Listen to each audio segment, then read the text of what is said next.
That's big time. I just told those guys, I mean, now there's only 32 teams left in the field. I mean, we're one of those teams. That's something to be extremely proud of. I mean, I thought the guys played with a lot of joy tonight. That's something we really wanted to focus on and really kind of put the blinders on when it comes to the distractions or, any outside expectation. We wanted to focus on the expectation we have for ourselves and the way that we want to play, and they did that. They did that. It obviously helps when you got really good players like these guys sitting right next to me, but I'm very proud of them. You had a big run to start the second half. I think that was obviously where it sealed the game. What was the message at the locker room at halftime? I think you had about a 12-point lead going into the second half. What was the message to the team to come out with the intensity that they came out with in the second half? And they could be for the players as well to talk about the leadership on the court as well during that, particularly that first 4 minutes. Yeah, I mean, one of the things, I took advice from AB right here. He wanted to make sure we were stepping up defensively and maybe playing a little bit more aggressive. Thought Bryn Athyn was dictating the pace a little bit, playing with a little bit methodical pace, and, we wanted to ramp it up. And I thought, yeah, that's what we decided to do. So, kudos to 24 right here. He's just as much a coach as a player.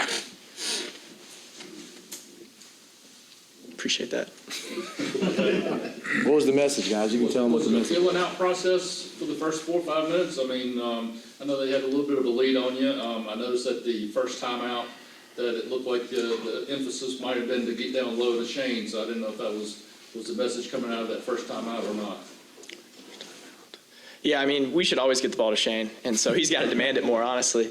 And certainly when he gets the ball, he's either going to score or make a play for someone else, and that gets, that creates an advantage which opens up our offensive rebounding. And so, get the ball to Shane is always a message we're trying to send. And I think really just moving the ball with the pass, being patient on, they trade everything. So being patient on any kind of ball screen action, slipping out, waiting for the guys, trying to see if they get confused and then taking advantage of that confusion. But it's probably more about defense, as always. I'll say that. So it's like, I think, they had a lot of right-hand layups in that first half, and so it's like they're going right. We know they're going right. I know they're going right, and they still got right. So it's like we got to make that adjustment. Was there a message on the court from the captains and obviously the leadership or from coach about going inside more, particularly when they got into foul trouble with their big man Jalen Parker at 3, and then it seemed like he picked up his 4th one fairly early on in the second, and then as soon as he came in, it seemed like the plan was to go and attack him again. Mm-hmm. Yeah, I mean, that's definitely part of the plan. We want to use extra dribbles to get down low, and then we shot fake and try to see, drawing a foul is a really big deal because it gets us 2 free throws, which we want to make more free throws than the other team shoots. And then, it gets a personal foul on an important player who's in the game early, and, it adds to the team foul count, so we get more free throws later in the half as well. So we definitely emphasized being patient and getting the ball down low, shot fakes off of, drives or dump offs or post moves. We got a shot fake down there, and we did. Coach or players, I mean, we're the District 2 Sports podcast. I know Ayman hasn't been familiarized with us at all, but is the feeling if you got the shot, get Ayman open and let him fire it up? I mean, that was almost like heat check all of a sudden right there with those 3 threes right in a row. So, I mean, that really put the ball game out of reach, in my opinion.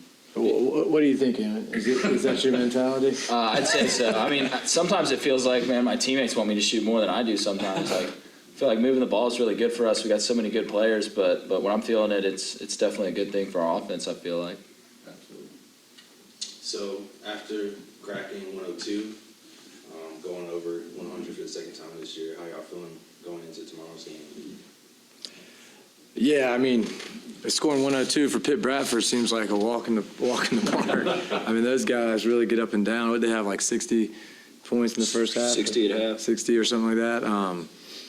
Yeah, I mean, I think the emphasis for us is not necessarily like to score a number of points, but it's just like, how are we playing? How are we creating shots for each other? Let's take those good shots. Let's battle on the glass so we can get some extra opportunities. If we do that on that end and play the defense the way we want to play, things usually, shake out the way we need them to shake out. And so I guess it's not necessarily like we have to have a great shooting night. we need Ayman to shoot the ball whether he makes them all or whether he doesn't, because he spaces the floor, and all it takes is everybody's afraid of him, you know, and they should be. But I think we have a lot of guys that do that, and so I think that's our approach. But 102 is pretty great. I mean, I loved how JP came in there kind of cold and hit 2 big free throws to get us 99 and 100. Really proud of the guys that just stepped in there late, and hadn't been in the game, hadn't been warm, and seemed like they got right into it. You won just about every statistical category that you could possibly put on paper, but I noticed that the bench outscored their bench 47-13. Any comments on that? I know you just kind of talked about it a little bit, but it looked like everybody was involved. Yeah, I mean, I think you guys add to this, man. I think that's part of our secret sauce. I mean, Ayman started at times in the year and there hasn't. We've had different lineups throughout the year, and this team is a unique team. You have a freshman, Tug Bazell, scored 10 points, I think, in the first half. You have a freshman, John Campbell, make some big plays. I mean, I think he has 3-0 boards, or 1-0 board. Tug had 3-0 boards. I mean, I do think you have guys, like everybody's honed in on AB, right? And they're afraid for him to go off. Everybody's going to be honed in on Shane. People know that Ayman's can't let him get free, but you got other guys that can make plays. I mean, Nick Shryock out there he's like an X factor for us, man. I mean, he can hit a 3, he can dice you up with a drive.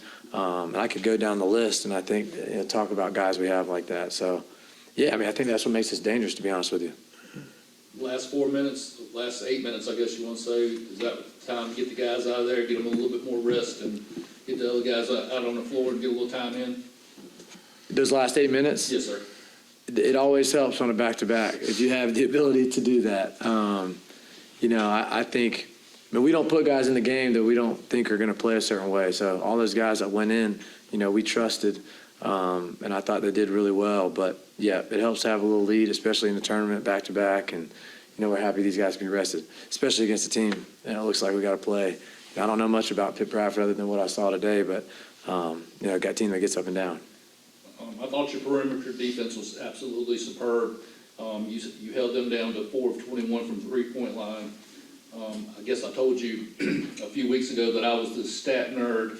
So you have to face a team that went 14 for 33 from the three-point line today. So same thing, stop them on the line. Stop them from 3? Yeah. We'll take a look at it. I got to look at the film. Shoot, if they make 14 threes and that's it, I think we'll be all right. They're not going to hit their number, So maybe it's we stop the 3, maybe it's we stop them in other areas. We'll take a look at it tonight, figure out what we need to do. Being in the tournament last year, what experience and what leadership are you going to rely on since you have a short turnaround before you play again tomorrow night? Just resting up and getting a good night's rest is really important. You don't want to literally celebrate this win tonight. You want to be like, oh man, that's a good win. Dap it up, and then you go home and you drink some water and you go to bed, and then you wake up and you eat a good breakfast and you go to the training room, which we have access to because we're hosting, which is awesome. So I'll probably see Ayman in the contrast bath tomorrow. Absolutely. And then, from there, it's just like, we'll have a walkthrough, we'll do some film and stuff. And so it's just this like mental preparation and physical preparation paired together. So it's like, we got to come out confident tomorrow, and we expect to win, and that's it. For the 2 senior leadership here, how do you manage the mental side of this could be your last? Man, I'll say, I just try and focus on the positive. That's something that Adam sort of preached to us this year. And obviously, in the back of your mind, that this could be your last one at any moment. But I think focusing on what is positive and the team that we have here, and as a special group, I think that's what really keeps me excited. Yeah, Coach Kimbrough said something to me the other day because I was texting him. I was saying, man, I'm feeling kind of stressed about, just the expectations and whatnot. And he said, it's really, really fun to work as hard as you can and see what can happen. And I was just like, man, I love that because it's like, you can't control the outcome of things. All you can control is the process. So it's like finding joy in that process and then just working as hard as you can with a group of guys and, seeing where that ends up is really fun. It's like, it's like we're all in a car together or a bus and we're like listening to our favorite music really loud and we don't know exactly where we're going. Like it's an old place you've been to before, but you're not exactly sure. And so you make a couple like wrong turns and you figure out what's right and what works and what doesn't. And then right as the final chorus is about to hit, like, you know, you kind of see a familiar road and you're like, oh, that's where Wawa is. You know, that's where it was, you know? Piggybacking off of that question, you know, did the Lynchburg loss actually, does that kind of put that fear in you and that help you to get that motor going or rejuvenate your battery a little bit more? Definitely a wake-up call. Yeah, I mean, anytime you go on your home floor in like a winner go home situation such as the ODAC tournament, or really it's any situation at all, and like the other team plays harder than you, and that's like evident to everyone in the stands and everyone on the team, both teams, and you lose, and it's like, yeah, you really have some things to reevaluate. And so like the last week or so, we've really dug deep and figured out like who are we and what matters to us. And we came up with 3 things of like, we have to be the team that plays the hardest in every game. We have to be the team that is most together. And then we have to have the best bench energy / just energy at overall. And if we take care of those 3 things, we like us every time. But then it's like, if you lose and you did all those 3 things, it's like, yeah, nothing to be sad about. Coach, you win a 102-66. Anything to clean up before tomorrow? Oh, I mean, probably the locker room a little bit. No. Yeah, I mean, you know, we probably got.